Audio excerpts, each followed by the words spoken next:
Now from here, we're going to go right to a balanced reach. So just find your balance onto a single leg, okay, your stance leg, and then take the opposite foot, reach it forward, and then back. That's 1. We're going to go 10 total, 10 forward, 10 back, so 20 total. It's 3. Some of the tweaks here, you can tap down at any time. You can tap in the front, you can tap in the back if you feel your balance isn't that good. You don't have to reach out so far. It could be more of a tiny reach. You just find the level that you feel successful. It's completely normal to lose your balance here. I'm going to go 1 more front and back. Definitely use your arms if you feel like you're losing your balance. Find my balance onto that stance leg. This is one of those exercises you're going to find that it's the leg that's not moving. The stance leg is where you're really going to feel the muscles working. They're fighting so hard to help your body create balance. A few more here.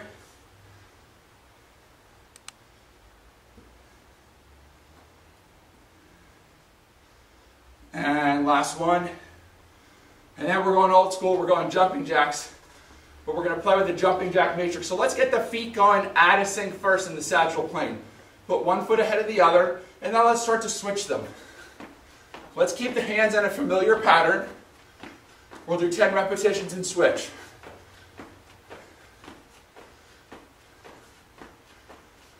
And 10. Now let's go feet in sync. Get your feet hopping forward to back first. Hands.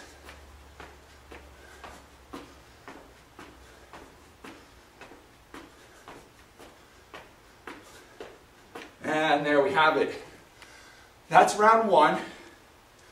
It's 5 exercises. From here, what we want to do is just give ourselves a short break. Make sure to keep this rest period condensed. We want to get the cardiovascular benefit of doing circuit style training. I don't want you resting too long. Okay? Let that call that just came to your cell phone go to voicemail.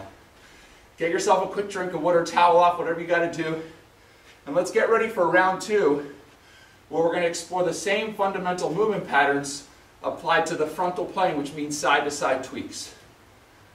Okay, so now from here what we're going to do is, let's go in that frontal plane with our reaching lunge. You're going to take a side step and reach. And again, it's going to start about knee or shin height. Right now I'm keeping my eyes fixed forward. The next feel, I'll let my eyes follow down. Just a different feeling. And now I'm about halfway through, I'm going to go a little deeper. Let's see if I can reach somewhere toward my lower shin, my ankles, or the floor. Whatever feels most comfortable. Keep it fluid, stay relaxed. Don't overthink it here. And that should be 20. From there, let's go to our squats. Now with our squats, in the frontal plane, we want to bring our feet together. Let's hit 10 squats. Make sure that if you are using the hands up, you don't pull your head forward.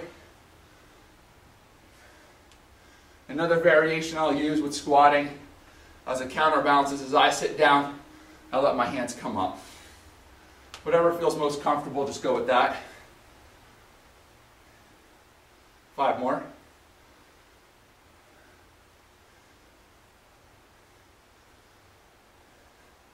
Okay, let's go to our planks. Now with the plank, I'm going to face you. Remember, you can go from the knees or the feet, whatever your level is. And we're going to take our hands side to side, but make sure to let your body move with your hands. I'm going to start with myself, just looking into the camera. And I can also look at my hands. I just recommend trying out both of those because they do feel a little different. It's great to experiment. I think I got about 12 here. Notice as I'm stepping, I am letting my body move.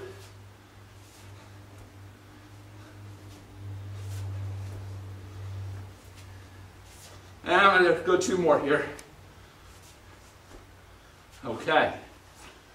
Now from there, we want to go to the balanced reach. So when I do that, I'm going to get on my stance leg. I'm going to start on my left.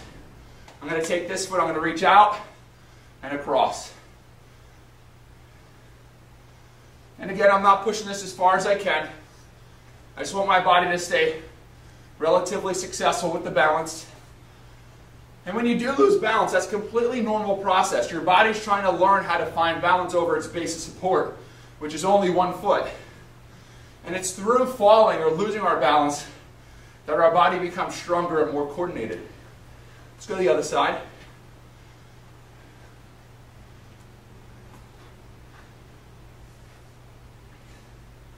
Really feeling that stance leg, especially through the outside of the hips and my butt.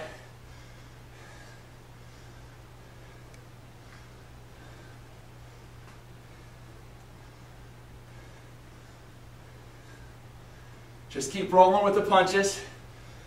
No need to stop here. Woo, okay. I'm not sure if that was 20, but my leg told me it was. From here, let's go into the jumping jacks. Let's tweak that frontal plane. Familiar. It's just a regular old jumping jack you may not have known occurs in the frontal plane.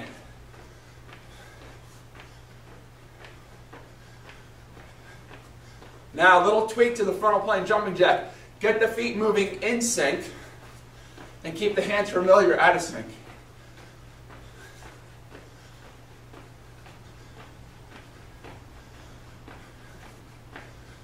Okay, round 2 is done. We've got one more round. We're going to take this into the transverse plane, meaning with rotation. Again, just towel off, get your water, whatever you've got to do. Let's give it about another 15 seconds. Just kind of shake it out, get loosened up. Might let the arms twist around. Just keep my body nice and mobile and limber. Remember, don't push any of this stuff to end range too far, too fast. Let's keep it a recovery pace. Okay, now, in the transverse plane, what we're going to do, let's take our feet. We're going to step our right foot and do a right rotation step, do the reach. Left foot, left rotation step, do the reach.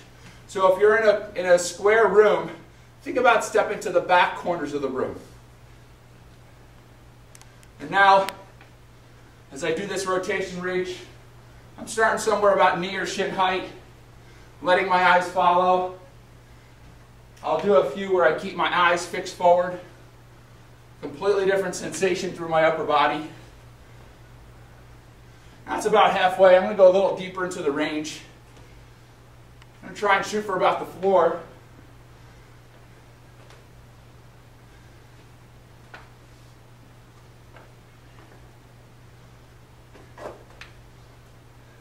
Four more.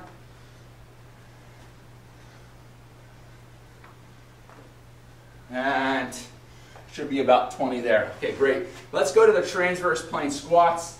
Let's go with a simple toe out posture. A lot of people default to this posture. Let the feet turn out, just comfortably. Let's go into our squatting range. You should be feeling good now. Your body should be nice and loosened up, but you shouldn't feel dead by now. You should feel like very vital. Just got a lot more to give, but it should be a nice, fun, challenging workout. And we're going to call that about 10. I'm just going to simply change my feet to the toe-in posture. You're not going to be able to go as low here. Your range will be limited, but that's just part of turning in the feet as it winds up the back of our hips. It's going to limit range of motion. It's actually a great mobilization if you sit for a long time. Do some toe-in squats, loosen those hips right up. And let's call that there.